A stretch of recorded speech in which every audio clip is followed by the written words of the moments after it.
प्यारे भाई बहनों, आप सभी अच्छी तरह से जानते हैं कि संत निरंकारी मिशन में ब्रह्म ज्ञान देने से पहले ब्रह्म ज्ञान देने वाले महात्मा ब्रह्म ज्ञान लेने वाले जिज्ञासुओं से 5 प्रण लेते हैं और उन 5 के 5 प्रणों को मानने के बाद ही, यानी ये स्वीकृति देने के बाद ही कि हाँ, हम इन 5 प्रणों को भली भांति मानते हैं, हमने इन्हें समझ लिया है, अब हम इनका पालन करेंगे, तो अब आप हमें ब्रह्म ज्ञान प्रदान कर दीजिए।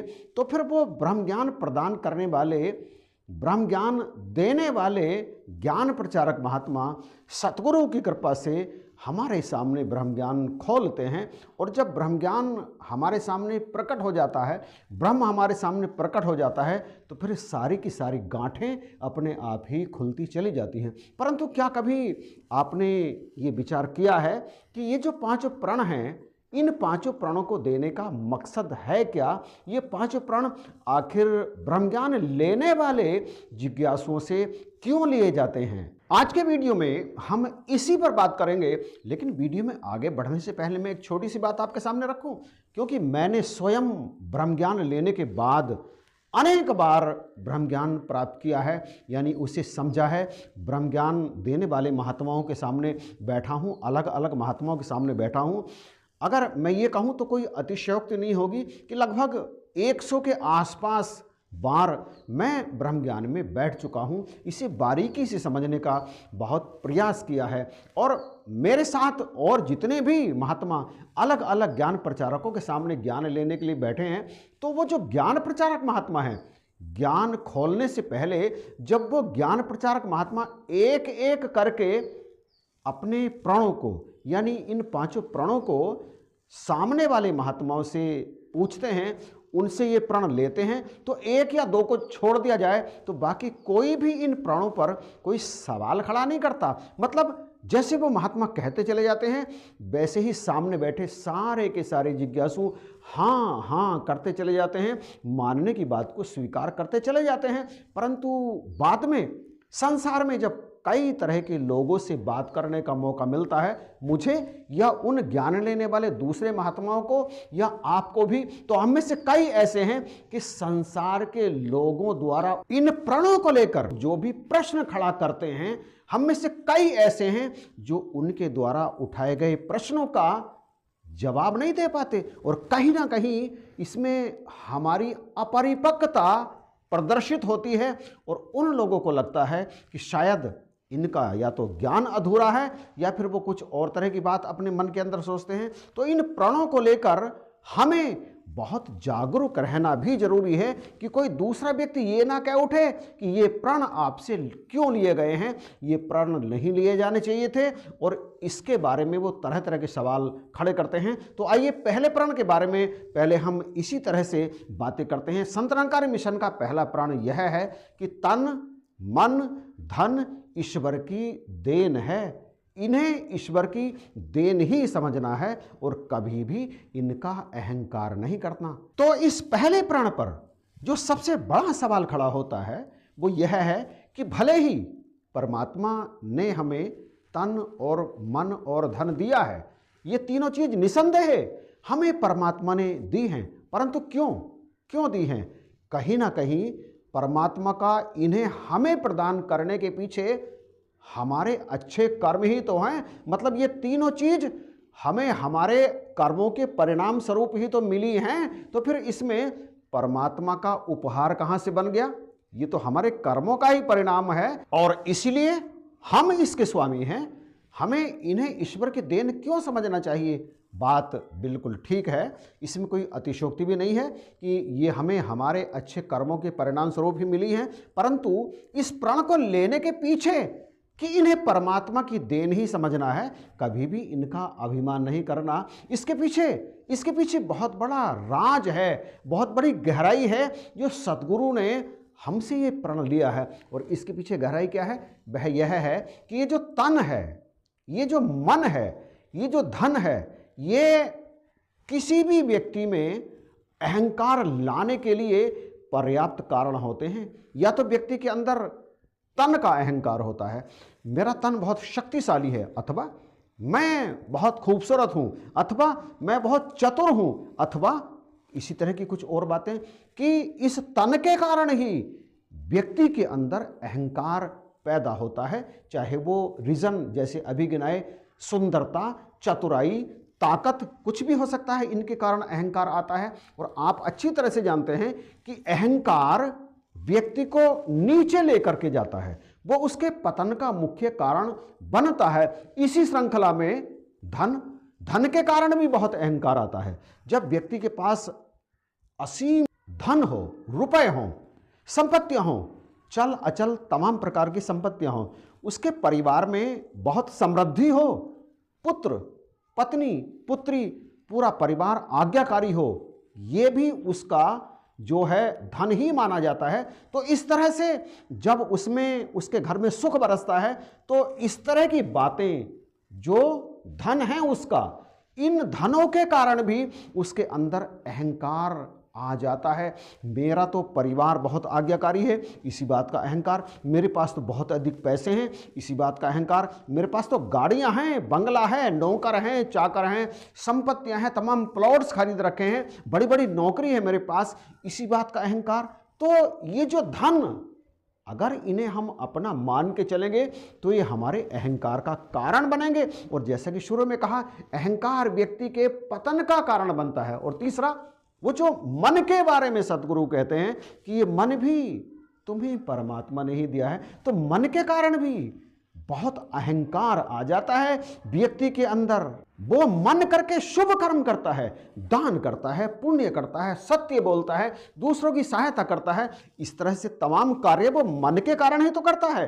तो उसका मन जब उन कार्यों में चला जाता है तो फिर वो मन पर अपना अधिकार समझने लगता है, और मन को अपना अधिकार समझने के कारण वो मन के कारण अहंकार के प्रति आकृष्ट हो जाता है। अर्थात उसके अंदर अहंकार भर जाता है कि मैंने ऐसा किया, मैंने वैसा किया, मैंने ये किया, मैंने वो किया। तो इस कारण भी उसमें जब अहंकार आ जाता है तो फिर आप जानते ही हैं, जैसा कि पहले भी कहा, अहंकार व्यक्ति को पतन की तरफ ले जाता है, नीचे की तरफ ले जाता है। जबकि सतगुरु का उद्देश्य है तन, मन और धन तीनों से इनका गुरु सिख समृद्ध रहे, अहंकार उसे ना हो। ये इन तीनों को परमात्मा की देन समझकर ही इनका उपयोग करे।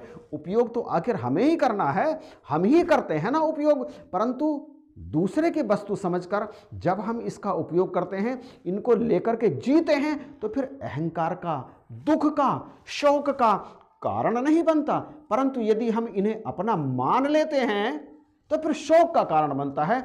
बिछो होने के कारण, बिछुड़ने के कारण, संबंध टूटने के कारण, जैसे हमारे घर में कोई संतान पैदा हो, या किसी का भी उदाहरण ले लीजिए, किसी घर में बेटा पैदा हो गया, कर्मों के अनुसार उस बच्चे को मनुष्य का जन्म मिला। अब आपने भी अपने सारे कर्तव्य पूर्ण कर दिए, पढ़ा दिया, लिखा दिया, नौकरी भी लग गई, अब उसकी शादी भी आपने कर दी, वह कमाने भी लगा, परंतु कुछ दिनों के बाद में किसी कारणवश अपने कर्मों के कारण ही वो इस संसार को छोड़ करके चला गया। आपने उससे रिश्ता जोड़ लिया था, वो संसार से अपने कर्मों के कारण चला गया। आपके साथ जितना उसका लेन देन था, जितना उसका संबंध था, वो उसने पूरा कर लिया और वो यहाँ से चला गया।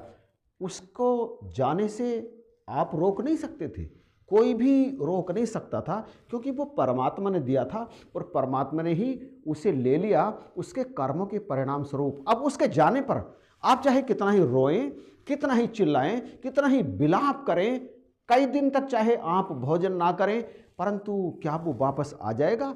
नहीं आएगा ना। जिसने दिया था उसी ने वापस ले लिया। परंतु जब हम इस गुत्थी को समझ जाते हैं कि ये तन, मन, धन सब परमात्मा की ही देन है, परमात्मा अपनी मर्जी से इन्हें देते हैं। हमें ये जो धन है, पुत्र भी धन है, पत्नी भी धन है, जैसा कि पहले भी कहा, ये हमें मिलते हैं। और किसी कारणवश जब संबंध टूट जाता है तो लाख चाहने के बावजूद भी ये वापस नहीं आते। दुख हमारे जीवन में आ जाता है। हमारा रोना, चिल्लाना, गाना, बजाना, भोजन छोड़ देना कुछ भी काम नहीं आता। बस केवल और केवल प्रभु ही उस समय हमें धैर्य बंधाते हैं और फिर धीरे धीरे समय के साथ हम शांत होते चले जाते हैं। परंतु उसी समय हम शांत कैसे रहेंगे? उसी समय हम शांत इस तरह से रहेंगे जब हमारे अंदर सतगुरु का लिया हुआ ये प्रण अच्छी तरह से बैठ जाएगा कि ये तन मन धन परमात्मा की ही देन है।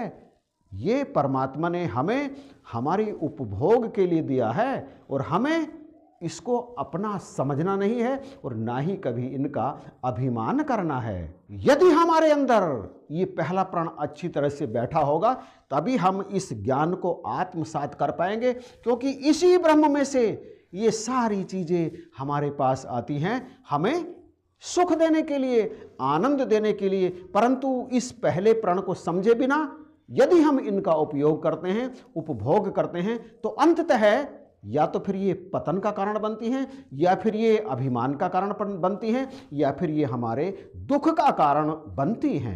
इनका जीवंत उदाहरण कि ये सब हमारी ही हैं, ये तन भी हमारा है, मन भी हमारा है, धन भी हमारा है, ऐसा जो संसार के दूसरे लोग सोचते हैं, आप अच्छी तरह से देखते होंगे कि यदि इनमें से, इन तीनों में से कुछ भी एक भी चीज़ कि तन में कुछ एक्स्ट्रा मिल जाए, सुंदर हो बहुत ज़्यादा, अथवा शरीर में कुछ और अधिक बल हो दूसरों की अपेक्षा, या फिर दूसरे में उसका मन चंचल हो बहुत ज़्यादा, तो इनका परिणाम आप अच्छी तरह से देखते होंगे। ये चीज़ें उन्हें बहुत दुख पहुंचाती हैं, उनके कष्ट का कारण बनती हैं, उनकी खुशियों को लूट लेती हैं। और इसीलिए सद्गुरु ने हमें ये सब समझाया है पहले प्रण में कि इनको हमें परमात्मा ने दिया है, प्रभु ने दिया है, ईश्वर ने दिया है उपभोग करने के लिए, कि यदि इनसे हमारा संबंध भी कभी टूटे, हम अमीर हैं, यदि दुर्भाग्यवश कभी हम बहुत गरीब भी हो जाएं, तो जिस तरह से अमीरी में इस प्रण का पालन करते हुए हम सुखी रहते हैं, उसी तरह से गरीबी में वो धन छूट जाने के बाद भी हम सुखी रहें, हम पर कोई भी प्रभाव ना पड़े। इसके लिए सतगुरु ने हमसे ये प्रण लिया है और हमारा कल्याण इसी में है कि हम इन्हें दूसरे की ही वस्तु समझें, परमात्मा की ही, ईश्वर की ही वस्तु समझें, जिसे ईश्वर ने हमें हमारे उपभोग के लिए दिया है। हमारी स्थिति ठीक उस बैंक के खजांची की तरह से होनी चाहिए कि वो जाकर के अपनी सीट पर बैठता है। यहाँ पे ऐसे समझिए कि जैसे ही हमें मनुष्य का जन्म मिलता है, अर्थात वो व्यक्ति जैसे ही बैंक में जाकर अपनी सीट पर बैठता है, वो देखता है कि उसके पास बहुत सारा धन रखा है। अब वो धन लेने वाला आया कोई व्यक्ति, उसने वो धन उसे दे दिया, कोई गम नहीं उस धन के जाने का। अब एक दूसरा व्यक्ति आया विंडो पर, उसने बहुत सारा धन, रुपया, पैसा खजांची को दे दिया जमा करने के लिए, और वो खजांची ने जमा कर लिया। उसके आने पर, अर्थात उस धन के आने पर भी उसे कोई विशेष खुशी नहीं हुई, धन के जाने का भी उसे गम नहीं है और धन के आने की भी उसे खुशी नहीं है। वो निर्लिप्त भाव से वहाँ अपने केबिन में अपनी चेयर पर बैठा हुआ धन का लेन देन कर रहा है निर्लिप्त भाव से, और इसीलिए वो एक रस है, ना जाने का गम ना आने की खुशी। इसी तरह से हम जब इस संसार में तन मन धन का समुचित उपभोग करते हुए जीते हैं, तो फिर ना हमें इसके आने की कोई विशेष खुशी होती है और ना इनके जाने का कोई विशेष गम होता है। हम इस प्रण के माध्यम से ये जान गए होते हैं कि ये तन मन धन परमात्मा का ही है और इन्हें परमात्मा का समझने में ही हमारा कल्याण है। तो बख्शिश करो, ये पहला प्रण हमें देकर, हमें इसके बारे में समझाकर सतगुरु ने हमारे ऊपर बहुत उपकार किया है। मैं उम्मीद करता हूं कि ये वीडियो आपको ज़रूर पसंद आया होगा।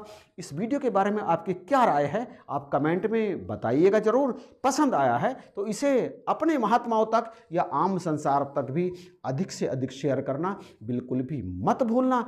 चैनल पर यदि नए आए हैं तो प्लीज़ आप इसे सब्सक्राइब जरूर कर लीजिएगा, क्योंकि इसी तरह की वीडियो आपको लगातार इस चैनल पर मिलती रहती हैं। इन्हीं शब्दों के साथ आप सभी को जय हिंद, नमस्कार और प्यार भरी धन्यवाद।